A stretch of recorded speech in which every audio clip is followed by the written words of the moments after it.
petite vidéo de Blanche Gardin, toujours fidèle à elle-même. Une artiste qui ne retourne pas sa veste, qui a du courage. On devrait lui décerner un titre. Merci Blanche Gardin. Engagée aussi il y a quelques jours dans Montréal, j'étais à la terrasse d'un Starbucks qui donnait sur la rue directement. Et j'étais bien, j'étais en train de lire un bouquin, je me sentais bien en train de savourer un expresso. On est à l'étranger, on est bien, les soucis sont en France, ça parlait québécois autour de moi, j'étais bien, je me sentais bien. Et tout d'un coup, je vois un vélo dans mon champ de vision, comme ça, qui s'arrête net devant moi, comme ça. Et du coup, je lève les yeux et je regarde. Et là, je vois un homme, plutôt beau gosse, qui me fixe comme ça.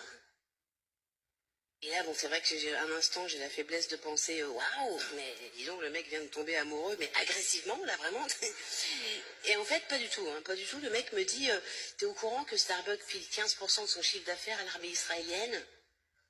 Non, je suis beaucoup. Non, il me dit, vas-y, Starbucks, chevalier du pouvoir, ok? Je lui dis, écoute, je suis pas complètement bilingue, mais je suis pas sûre que ce soit ça la traduction. Et il me dit, si, à chaque fois que tu bois un café, tu tues un Palestinien. Et puis je commence à douter un peu, parce que j'ai pas de personnalité. Donc je commence à douter un petit peu, mais je voulais pas me rendre totalement à sa théorie, quoi. Je lui dis, bon, je crois que t'exagères un petit peu. Puis moi, je viens pas souvent chez Starbucks, là, j'ai pris juste un petit expresso. Il me dit, bah, t'as tué un gamin. Bravo. Et le mec se barre, comme ça. Je dis, ça va pas ou quoi, là, il y a d'autres gens sur la terrasse, il y a plein d'autres gens. Pourquoi moi, quoi? Pourquoi moi? Est-ce que j'ai une gueule de lanceuse d'alerte, moi? Pourquoi moi? Qu'est-ce que je... Et j'étais très gênée, parce que...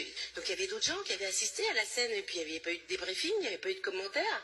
Et j'étais comme ça, et puis j'osais pas les regarder, mais en même temps j'avais envie de les regarder, parce que j'avais besoin de soutien. J'aurais eu envie de pouvoir échanger un regard entendu avec ces gens, et de faire... Il y a un paquet de cinglés ici, hein. Mais après je me suis dit, mais si ça se trouve, c'est vrai ce qu'il a dit? C'est que moi, je vis dans les années 40, hein. J'ai pas internet, j'ai pas de smartphone, j'ai pas la télé depuis 20 ans. Donc si ça se trouve, je suis la seule conne à pas avoir cette information.